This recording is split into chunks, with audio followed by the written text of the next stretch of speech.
If you think about it, it's like the perfect scheme of the devil to stop you doing from what you need to be doing. Just small little compromises that take you away from your ultimate goal. It's super easy in a sense to, in our world today, just to live undecided, because there are things all the time that are just going to distract you from your goal, that are going to distract you from what you really want and give you some little, like, drip feed you satisfaction, fake dopamine that you just exist day by day. Yeah. Like, before you know it, a year's gone by and you're still the same person that you were before, or worse. You haven't achieved what you wanted to do. You're still failing to the sins that you normally fail to. Have to get to a point where that snooze button is not an option. That easy road is just not an option, even though you could take it. You sleep in, that's another dishonor towards God. That's another failure in virtue towards your future spouse. Like, that's another hour of work that you left on the table because you wanted to sleep in. Like, another workout down. Like, when you actually start breaking it down, it's a huge negative.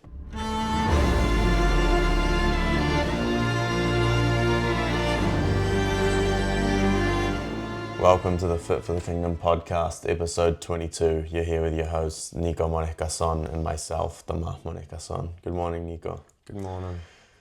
O glorious Saint Joseph, model of all those who are devoted to labor, obtain for me the grace to work in a spirit of penance for the expiation of my many sins, to work conscientiously, putting the call of duty above my natural inclinations, to work with thankfulness and joy, considering it an honor to employ and develop by means of labor the gifts received from God, to work with order, peace, moderation, and patience, never shrinking from weariness and trials, and to work above all with purity of heart, purity of intention and detachment from self, keeping unceasingly before my eyes death and the account that I must give of time lost, talents unused, good omitted, and vain complacency and success, so fatal to the work of God. All for Jesus, all through Mary, all after thy example, O Patriarch Saint Joseph. And it's a prayer from Saint Pius X. I actually pray this every morning as the consecration of Saint Joseph. You've got to pick like a tiny thing that you do for Saint Joseph every day, and I got this prayer, so. It's insane. I guess, why are we reading this prayer out? Yeah, well, the topic for today, and I guess it's, everyone talks about 2026 and New Year's resolutions. I know that I have myself, I've done a few videos sort of in the lead up to the new year. But I think ultimately what we always end up coming back to is the cost of living without intention, or the necessity of intention in everyday life. Yeah, and that prayer is like beautifully describes it, like keeping unceasingly before my eyes, like the account of the time lost. Talents unused.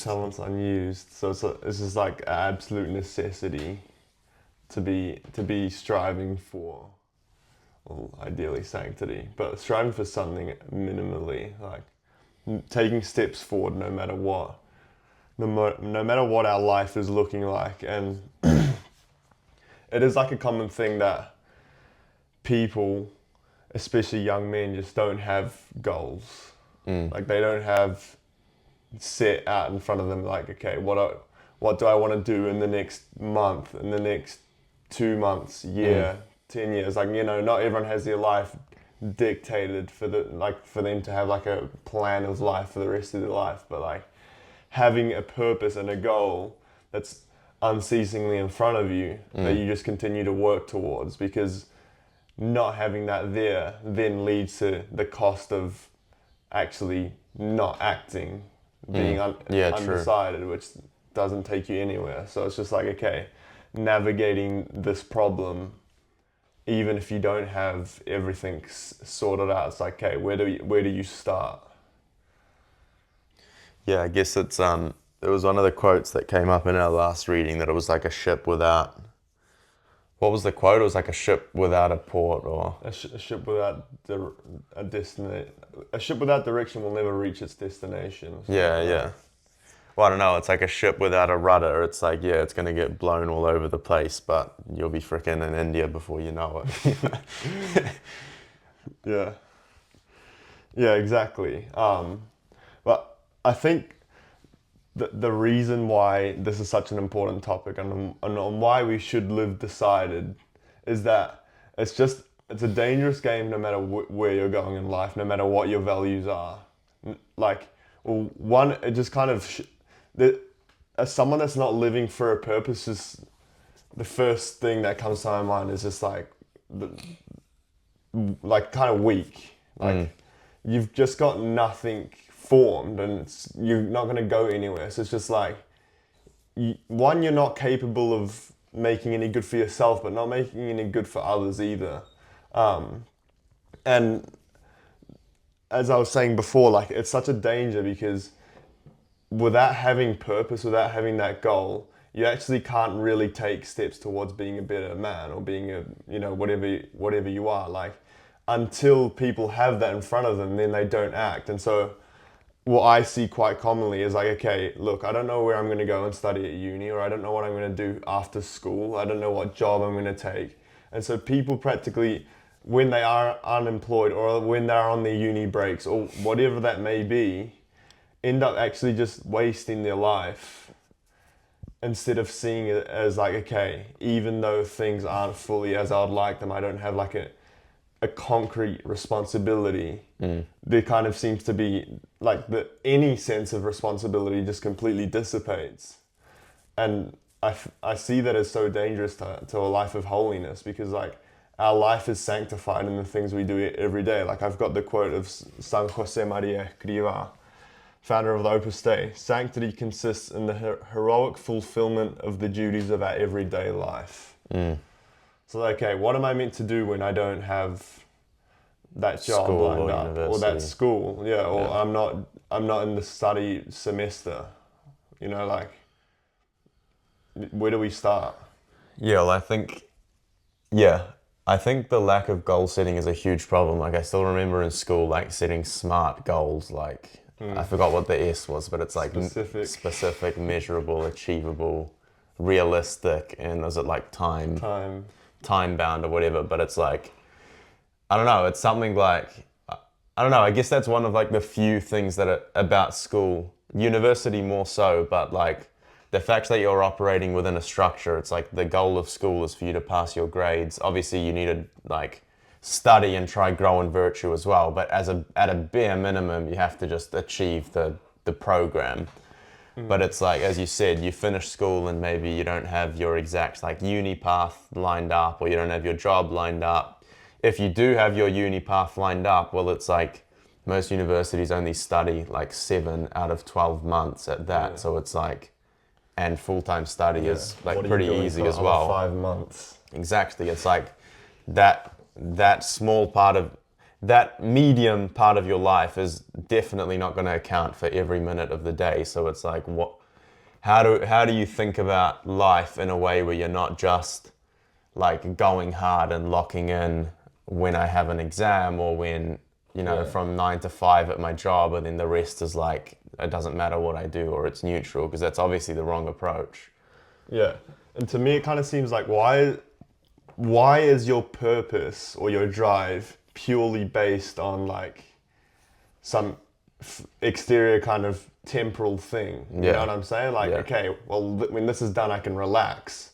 And it's like, well, yeah, in a sense, like, once your exams are done, you don't need to keep studying for them. But it's just like, why is the things that you're pursuing just suddenly stopping? And I think like ultimately it's like a failure to look at life in the big picture of like, okay, what is my ultimate goal?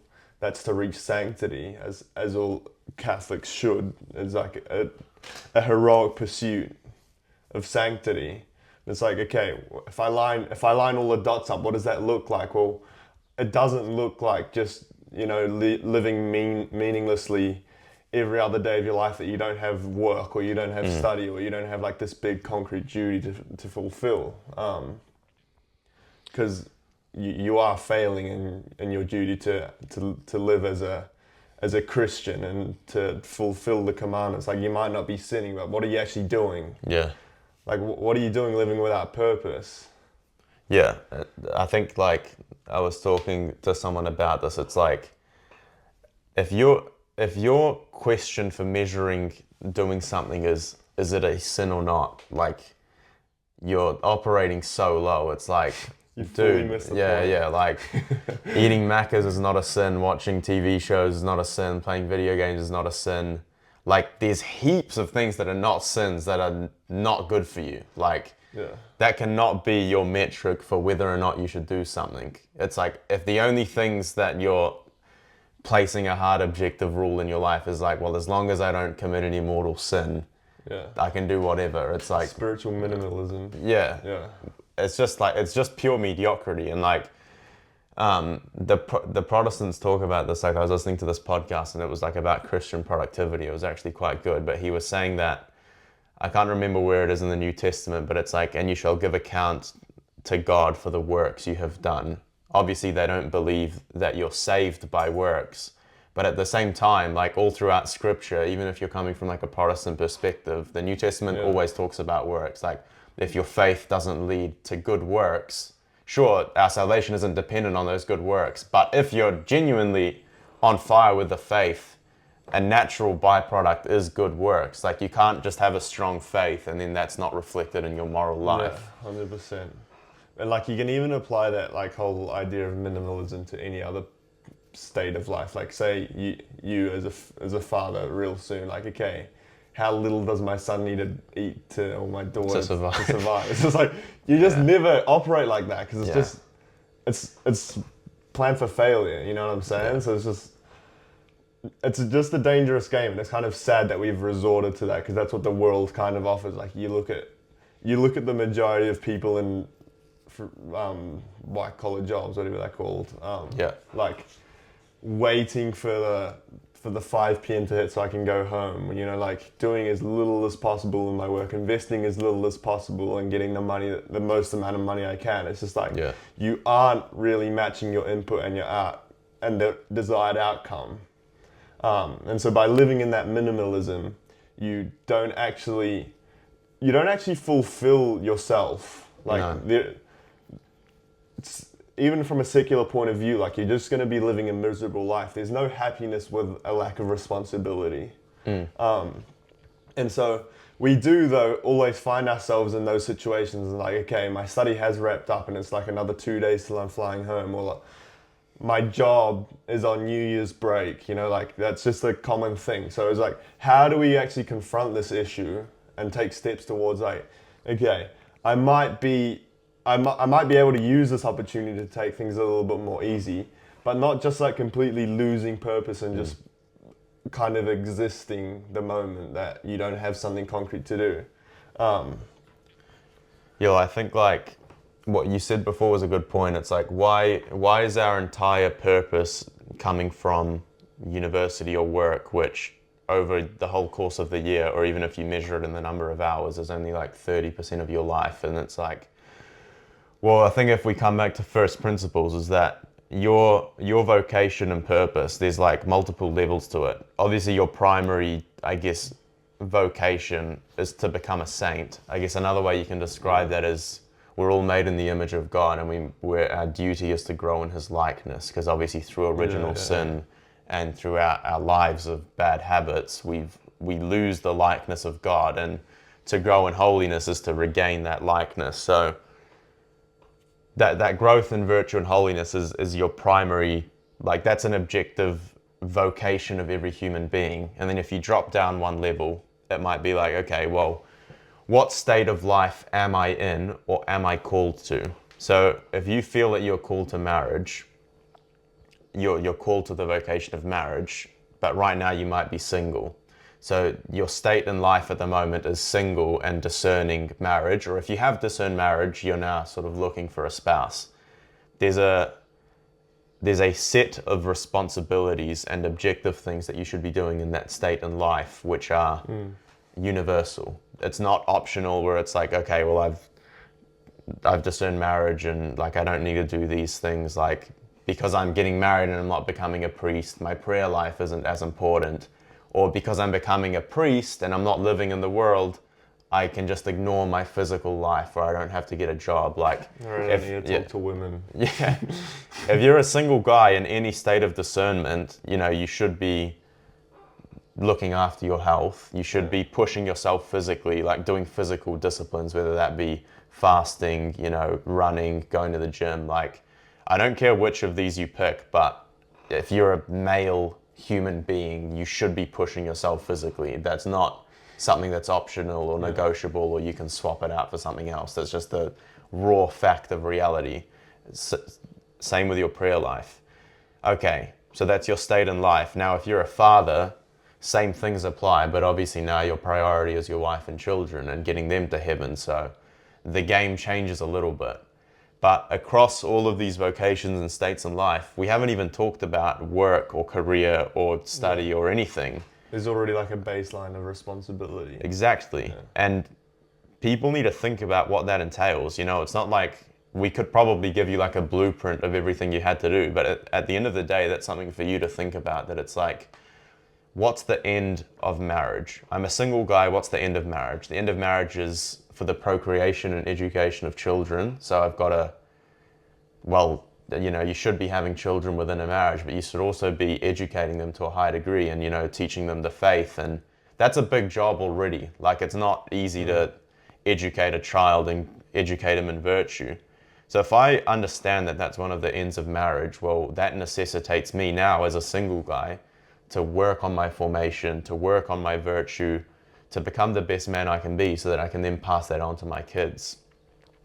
The good of the spouse, I should be learning, I should be praying, I should be emotionally stable, like I should be like cultivating relationships with my parents and my siblings, in order that when my spouse comes along, I'm able to actually look after them and be attentive to them. Like, when we understand the end of a vocation, it kind of guides and informs the way that we act now. And I mean, priesthood is the exact same thing. In a lot of ways, it's a lot more serious than marriage, in that, you're not only dealing with just 5 or 6 people, but an entire parish of people that their salvation is partly dependent on you. So that brings with it, it's all its own.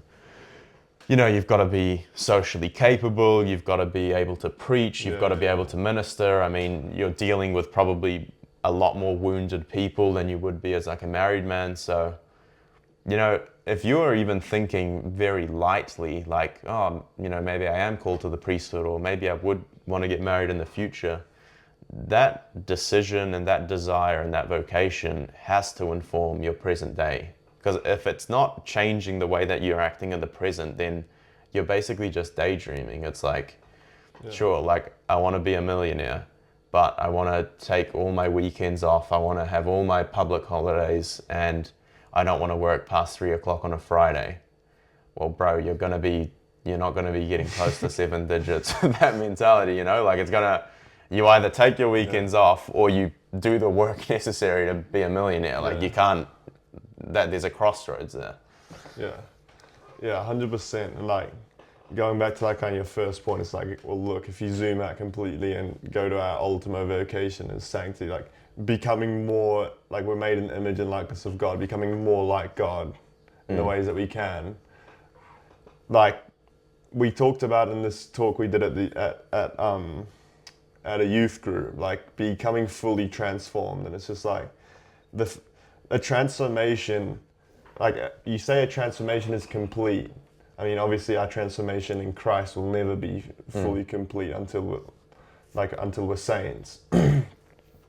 But the point is that, like, you don't just like begin and then kind of put it on standby. Like, it's like a continual process that just continues to grow, and it's like kind of like a snowball effect. Like, the more you do it, the more it's going to continue happening. Like, same with virtue. Yeah. Same with like whatever habits you're trying to build. And so, like, no matter what you apply it to, but like, I think it's important that we do apply it to just living a good Christian life, because that covers all facets. Like, whether that be marriage, whether that be priesthood, whether that be like a young 16-year-old that's in school, or like someone that's studying, no matter what, like, we have a call as Christians to follow the Lord, like to work out our salvation in fear and trembling. So that's just not some like spiritual minimalism sort of game. It's also not just some like, okay, do what's like immediately pressing and then kind of just like relax. It's like, as you said, we have these baseline responsibilities that we need to continue to pursue and to fulfill. And so you can take that as you want, but as you like, whether you're in the vocation or not, like especially when you're not in a vocation, like talking about the two primary vocations, whether that's marriage or the priesthood, like you have so much room to grow because you're never going to be fully ready before, no matter what. Yeah. But you can do so much to prepare, and so, you know, if you do find yourself with that spare time, with that New Year's break, like, okay, well, what are you doing? Because if you know where you're going, at least have a rough idea. There's so many things you can be doing right now to go in that direction. But there's also so many things that you can be doing that will take you away. Yeah. And like, I don't know what I was reading or listening to a podcast or something, but it's just like, there's no spiritual gray area. Like, either something's of God or something's of the devil. Like, you know, it's not like, oh, I can just sit in the middle. Like, you know, this is not necessarily taking me towards God, but it's not leading me the wrong way. It's like, well, no, it is taking you the wrong way if it's not taking you towards God. Yeah, well, I mean, that's not how virtue works. Like, I think the issue that we're kind of speaking to is like people love to compartmentalize things. It's like, well, I'm not studying for an exam, therefore I can just freaking binge watch a TV show. Or it's like, I'm not yet getting married, which means that like I don't have to worry about the vocation. I'm not yet in seminary, so I'll just put off my prayer life till then. But it's like virtue works in the moment. Like, I don't know, let's say you're taking the summer break and you're doom scrolling all the time and you're absolutely destroying your ability to focus on something. Well, when you go to university in February, those 2 or 3 months of you just doing whatever. That's your toolkit. Yeah, well, you're now going into a place where you have to focus and where you have to apply virtue, but your past 3 months have now handicapped your ability massively. So, sure, you weren't in the moment, but actually what you did in those 3 months did matter, because now you've either put yourself forwards. Maybe I've already been studying the assigned readings and I'm freaking 3 weeks ahead of the program, or you're 3 weeks behind and you have attention deficit disorder and you're so addicted to your phone you don't have time to do the reading. So it's like, well, actually it did matter, and you don't have to be like a scientist or like, you know, Andrew Huberman to realize that what you do in your spare time influences everything else to a massive degree. Like, as you said, it's not like, okay, I'm in this gray zone, I'm in the in-between, I'm in the gap, I do whatever till February, whatever. Every single action you do has a direct consequence. Yeah. It is like the point of like compartmentalized. Compartmentalized. Yeah. When you do that to your life, like, I mean, the fit for the kingdom message has literally become integrated. Yeah. To integrate the body, mind, and soul.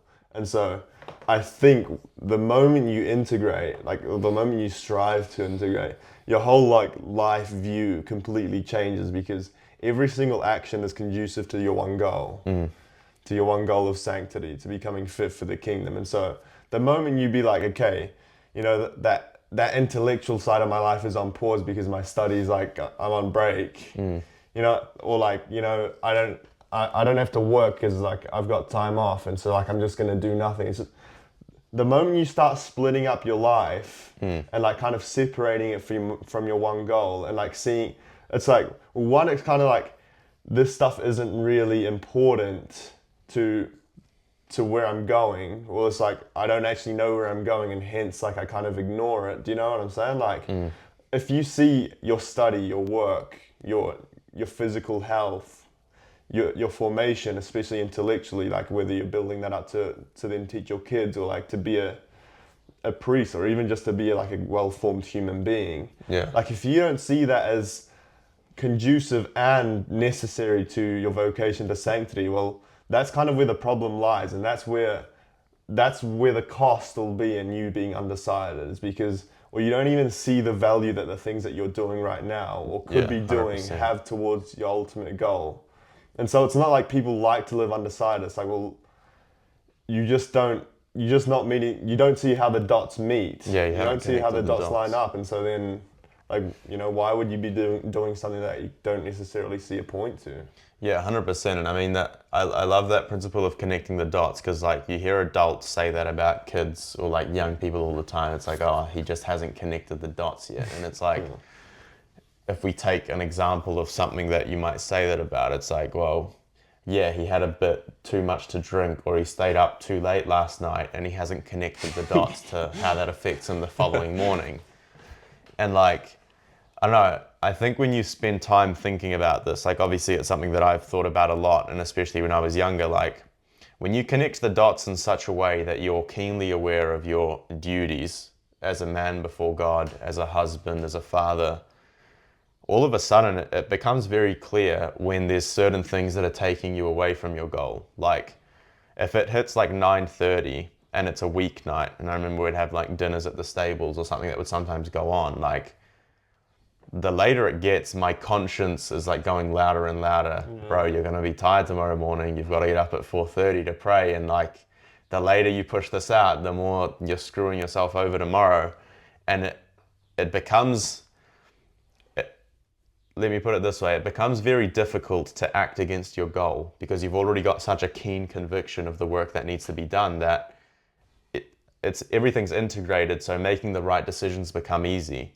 If I don't have that goal in front of me, if I haven't spent time reflecting on that, if I haven't been praying about who do I need to become, when I get to that late night, when I get to that temptation, when whatever obstacle confronts me, it might not even be an obstacle. Whenever I get to the holiday, if I don't have those goals in front of me, well, I'm just going to be pulled by the world, the flesh, and the devil. Video games here, great. Party here, great. Sleeping in here, no worries, I've got nothing to do anyway.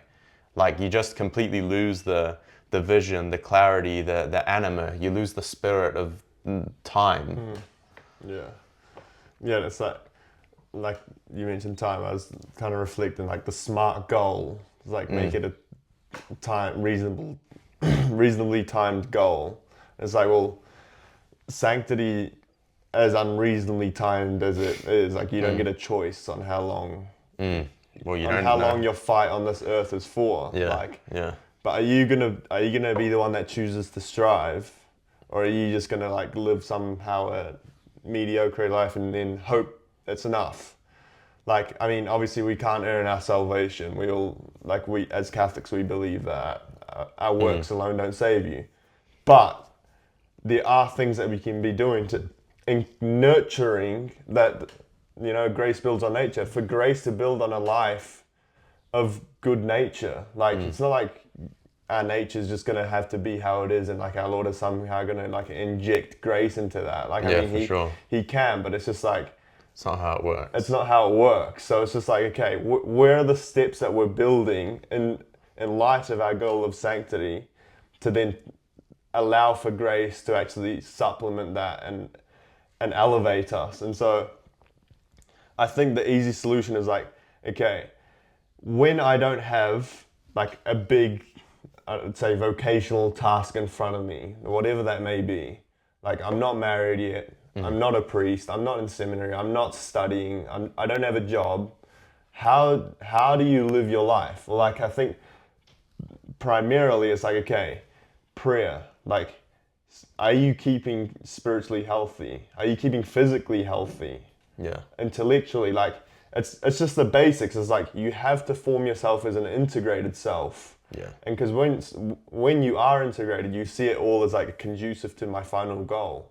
The moment you separate those things and you just start existing, it's just like, well, clearly you don't see the life you're living right now. You don't see the day in front of you. You don't see the minute in front of you as something that's either leading you towards or taking you away from the heavenly kingdom. Yeah, I mean, it's like the parable of the talents again. Like every servant got given the talent as a gift. Yeah, true. But the one who buried it and gave it back exactly how it was, he got cast into the fires. And yeah, everyone was given that same gift, but one of them, well, two of them went and did something with it, and then one of them just basically pressed the snooze button and went back to bed, But yeah, I don't know, like, you were talking about at the start how people like live to get to Friday or the weekend, and it's like, they live for their time off, and it's like, I live for my time on. Like for me, I have to freaking make sure I actually rest on Sunday, because my problem is that based on everything that's happening, like I'll work the rest of my life, you know, like if it wasn't like a mandated Sabbath, I'd have more than enough to do to like keep me busy every day and keep growing and keep learning and keep reading. And because you've created this kind of goal in front of you. Yeah. And, like you see purpose in these things. Yeah, exactly. Like I see purpose in what I'm working on, and like it's not necessarily that you've got to see the fruits in your labor. Like you can't really control the fruits. You can only control the inputs. But you should be so convicted of your life and your responsibility and your duty and your stewardship, if we come to that concept from Genesis, that, you know, you're not going to wake up, you know, you're not going to jump out of bed every morning if you're tired, but there should be enough of a fire there that, you know, you should have stuff to do, you should be motivated, you should have a full calendar every day. Like, I don't have anything to do. Like, that's not a valid thing to say. Like, there's freaking, yeah, look, we don't need to go into it too much, but it's like, there's more than enough problems in the world for you to pray for you to learn arguments against against people who are denouncing the faith. We've got abortion going on right now. Like, if you want to fight out there to fight for, like, mate, I can give you a bloody 50-page list of them. Like, yeah, it's ultimately a choice of like wanting to do it. Like, there's always a fight to be fought. There's also like, it's the whole thing of like, okay, growing in virtue. We've talked about it before. Like, what is virtue for? Well, virtue necessarily, well, I mean, it's a disposition towards like a good thing, but like, you don't build virtue for the completion of a certain specific task, right? Like, you just grow in virtue because by growing in virtue, like, no matter what you do, you are disposed to do the good thing. Like, you're forming yourself as a human being. You're making yourself better disposed to tackle anything. And so, like, if you don't have that goal, there's no excuse for like not growing in virtue. Yeah. There's no reason for you not to be pushing to like be a better man, to, you know, to study something else, to like diversify your understanding on whatever topic. Like, you just need to pick something. And it's like the fact that there isn't someone that's going to be holding like a whip over your head being like, look, if you don't actually pick something and start working towards it, like, there's going to be punishment. Like, you're not going to feel that. You're not going to, in a sense, you're not going to lose anything. I mean, wait till we get to eternal judgment, but you know what I'm saying? Like, and so, I don't know, like, I was thinking, recently I've started running to, you know, I wanted to get more fit, especially for next season, for AFL. But like, I really struggle with running. Like, naturally, I'm just like, the gym is where I thrive. Like, I'm good at the gym. I enjoy the gym. I don't find it necessarily too difficult. Yeah. But when I'm running, like, especially after you get a couple of kilometers in and you're starting to feel that burn in your quads or like your lower back, for me, like, my lower back just starts killing me. Yeah. And it's like, one thought that while I was running that I had was just like, well, look, now you're in this moment of pain, and you can actually, like, the only way that I can ever train myself to like be better and to push through is in that moment of pain. Like, if I was to stop running right there, then to actually, for the next time, for me to actually face that pain and then grow, like, push through it, I have to reach that level of pain again. And so it's practically like, okay, you're going to have to do that one day. When are you going to do it? And for me, it's just like, okay, I just need to embrace it. Like, you know, that Kenyan runner that, like, he's like the best in the world at marathons, like ran a sub 2 hour marathon. Dang. I forgot his name. Anyway, like, he's like, once you're in that pain, like, that's when it starts. Like, oh, we've heard that so many times, like Goggins, you know, like, whoever talks about, like, and you form me in the furnace of affliction. Like, once you're in that pain, that's when things get going. So it's just like, you can choose to escape that pain. Like, this is what my point is. I can stop running if I wanted to. Like, there's nothing stopping me apart from the fact that I'm just holding myself from that goal that I want to achieve or that I could achieve. And it's just like, I don't have that belief, because initially, like it's not satisfying me. Like, okay, I'm still running, it still feels like crap. I still don't see the direct effects of like, okay, that one gym session or that one run or that one moment of pain in the run. So it's like you're not lining up the dots in the now, but it's just like, okay, if I stop running, then I don't actually, without risk, there's no reward. In the future, when I do line up the dots, like, okay, in these 6 weeks that I've done running, each time it got too hard, I went for a little walk to like, recover. Yeah. Like, I'm hindering a lot of progress. It's like, okay, in my 1 year of work, every time I had some time off, like I did absolutely nothing. I just slept, I played video games with the boys. Yeah. I stayed up late drinking, whatever. Like, well, bro, you're actually achieving nothing with your life apart from just Putting a bit of cash in the putting bank. a bit of cash in the bank. Like, have you grown as a human being? Yeah. Probably not. Have you grown, whatever, like, is your spiritual life thriving? All that sort of stuff. And it's like, okay, do you want to live minimally, or do you actually want to grow and be a good Christian and serve the Lord in that way and through in your day-to-day vocation? Like, yeah, I don't know. It brings us back to the prayer, like for the talent, keep unceasingly before my eyes the Time good lost. and time lost, Talents unused. bro. Like, it's self-explanatory.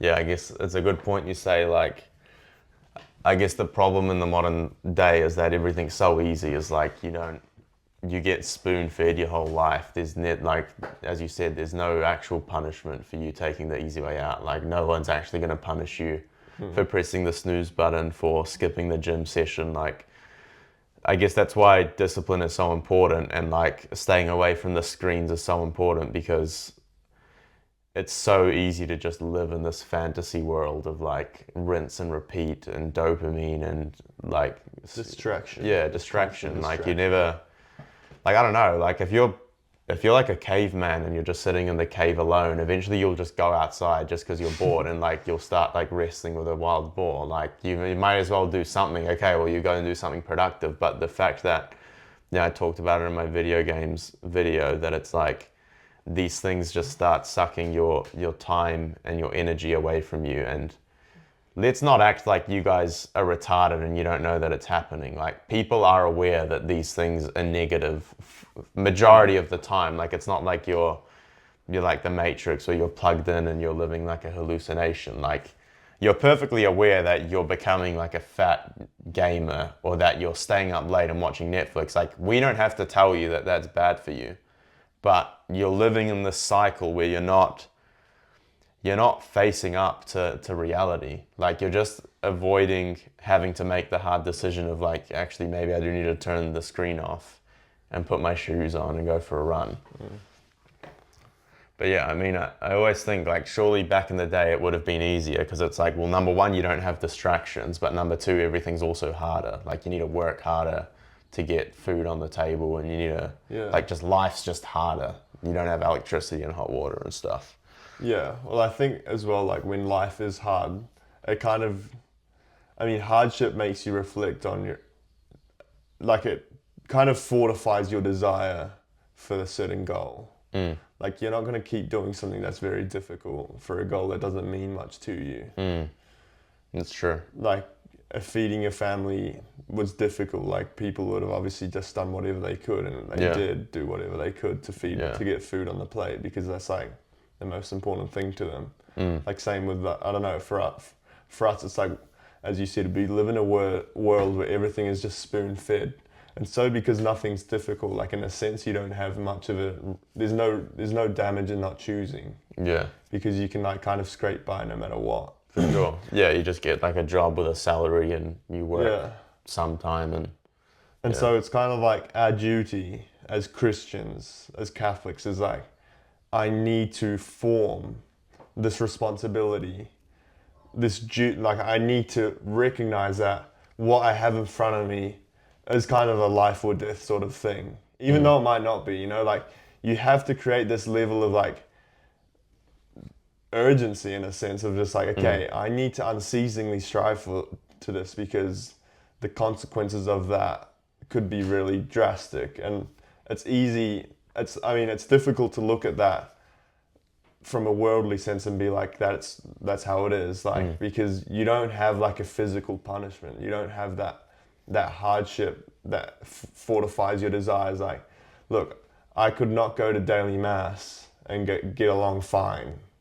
or I think so, you know, like, little do I know the spiritual damage that it's having on my soul or whatever. Like, just to make a random example, like, I can go to this party and stay up late and have a little sleep in it because I don't have work tomorrow. Like, I will be fine by Monday. And it's just like, well, look, physically, like, that might not affect you that bad. Like, even though it's obviously hindering your ability. Yeah. But like, yeah, I think you have to look a bit deeper and like, okay, what am I really striving for? And once you can see the value in that goal, that's where the undecidedness is gonna vanish. Vanish. Yeah, well, I think you're also pulled, like, you know, we hear you becoming a saint and like that's your number one goal. But if you think about the actual saints, like, you know, Saint Louis the Ninth, like getting up to 3 masses a day and like, you know, ordering all his soldiers to like go to confession and mass before like launching an attack. Like, it gets to a point where like Saint Louis the Ninth wasn't like Saint Louis the Ninth. He didn't view this stuff as optional. He wasn't like, oh, you know, this mass like would be like a good benefit to me and I've got like a bit of extra time, so I'm going to do it. Like, none of the saints operated from that mentality. They were called and they felt pulled and they were like, well, if it's my last day, well, I'm going to spend 4 hours of it in prayer and I'm going to die to my neighbor and I'm going to do everything in my power. Like Saint Teresa of Calcutta, like, it wasn't this thing where it's like, okay, well, we felt like it this day and now we have a weekend off. It's like they lived every day. Like, if today was my last day, I lived it in absolute fidelity and consecration to God. Like, I fought my hardest that not a single second was my eyes and heart off God. Like, regardless of what I had during the day. Like, yeah, it's insane. Like, that's the language they'll use. Like, I fought for God. Like, I gave everything I had. Like, I died to myself. Like, this isn't language that has compromise as a part of it, or option, or time off. Like, they wouldn't have ever used those words, you know what I mean? Like, that wasn't vocabulary that they had. Like, for them it was life or death. Like, it was give everything.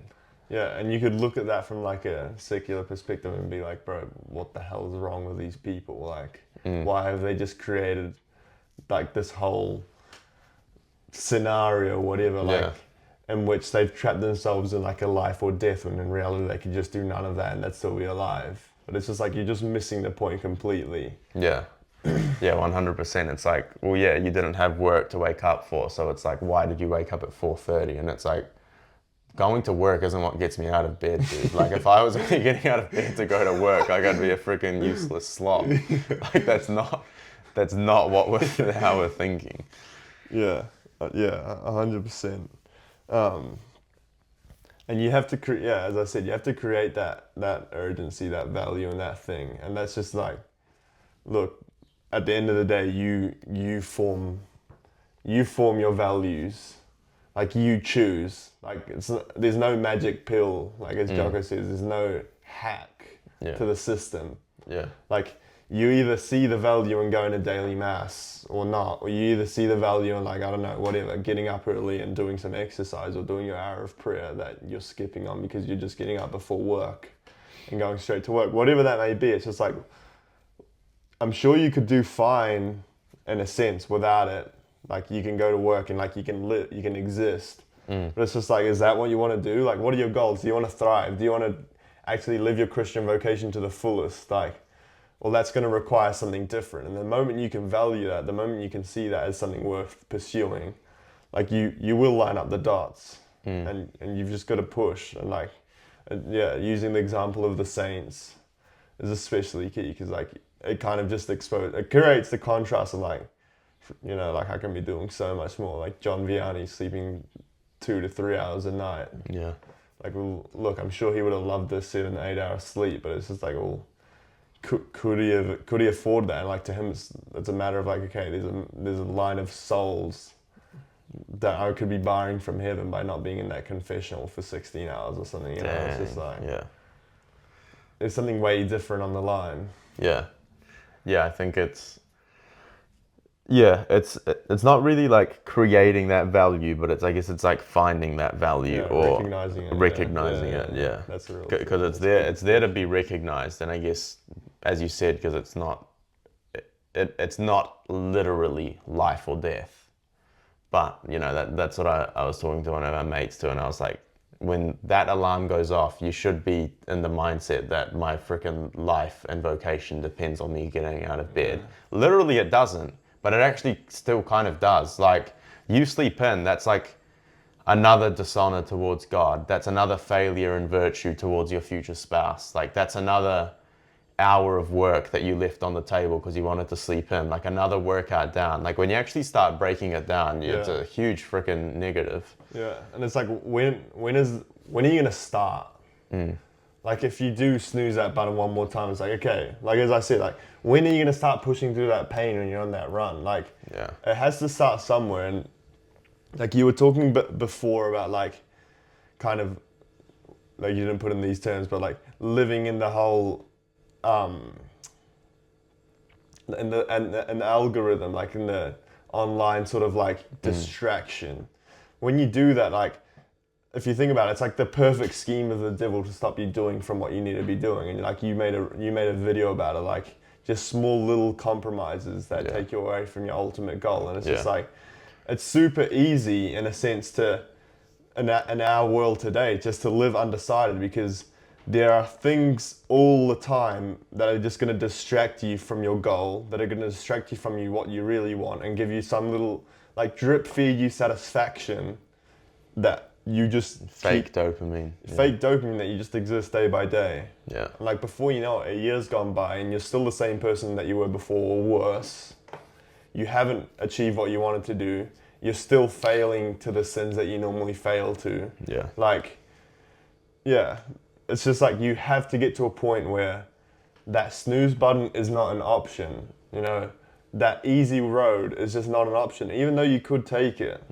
Like it just, you have to change your mindset. It ceases to become a possibility for you. Like the only way I'd sleep in is if somehow my alarm goes off. But if that alarm's off, I know that I'm out of bed. Like I'm not having a mental discussion on whether or not I can afford an extra 15. I've got stuff to do. Like I'm out of bed. The alarm's rung, and you know, Skriva talks about it all the time, the heroic minute. Like you either win the first battle of the day and set yourself up for success, or you fail at the first skirmish and give the day to the devil. And it's like, well, I know what I'm going to be doing. Like you guys can keep snoozing in, but like, don't complain to me or don't tell me that I'm lucky 5 years later. Like, and it's like you don't need a freaking doctoral dissertation on the health benefits of cold showers, or like on waking up early. It's like, bro, just choose the time that you're waking up. Give yourself time to do the duties that you need to be doing. Give yourself time for prayer. Give yourself time for the gym. All that sort of stuff, and wake up. Like, just wake up. Like there's no advice needed. You just gotta do it. And so it's just like you can study it. You can figure out like, okay, how much time would actually be optimal for me to be sleeping. But it gets to the point where it's like, bro, it's not about like. It's not that deep. It's not that deep. It's just like you just need to do these things to just wake up. Or like you need to go to mass, or just go. Like find a way. Like. If you want something that bad, you will find a way.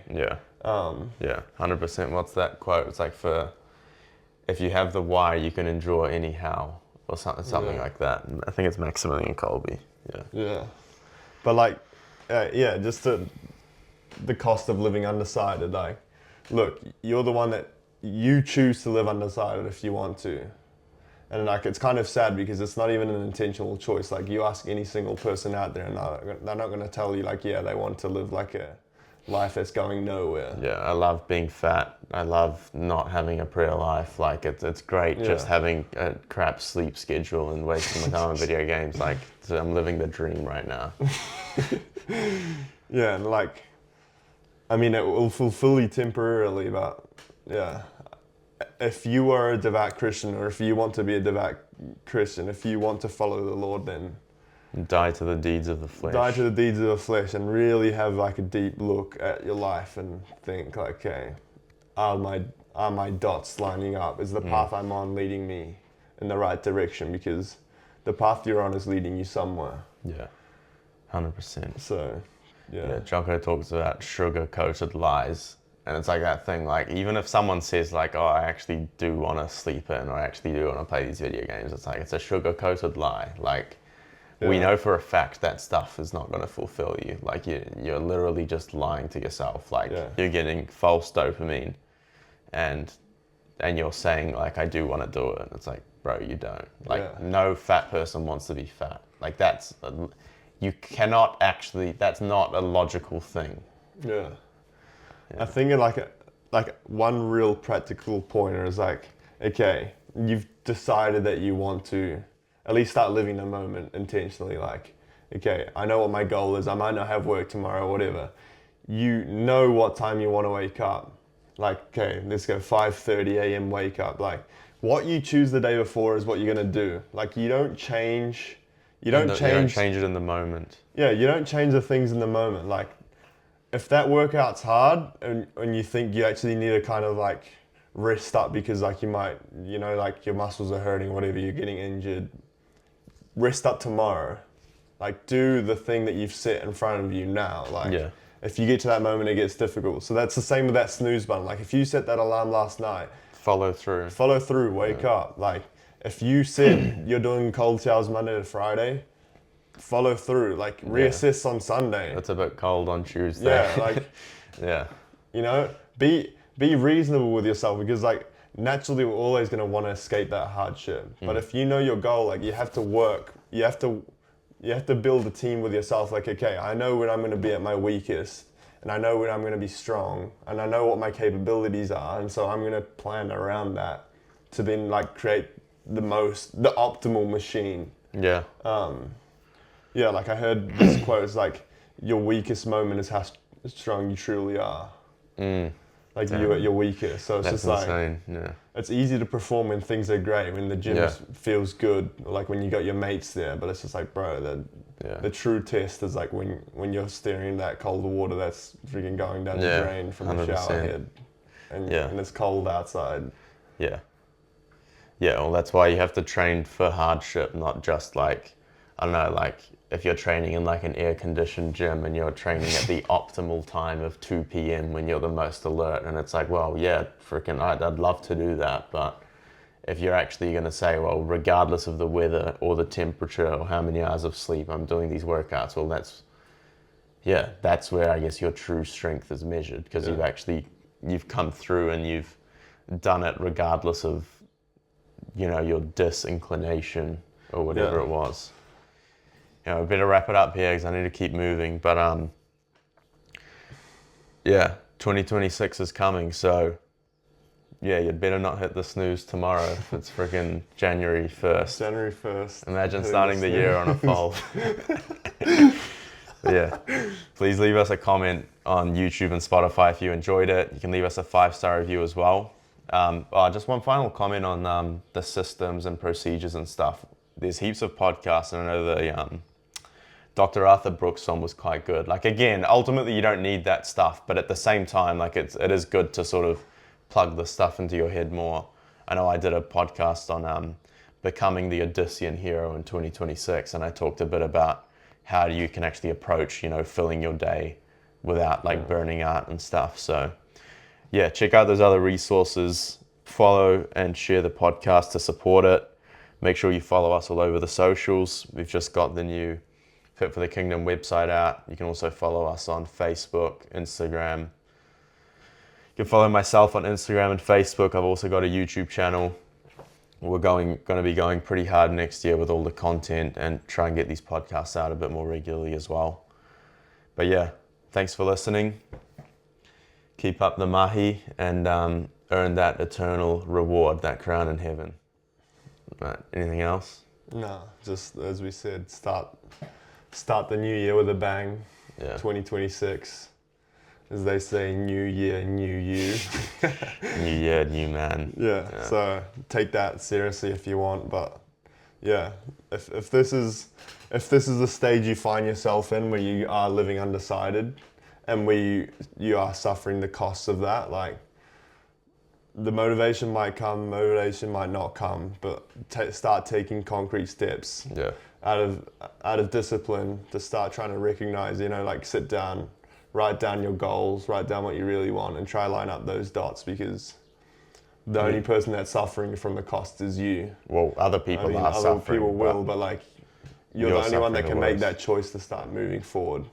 So yeah, life or death, strength and honor. Life or death. Strength and honor. Did you see that reel? No. Gladiator.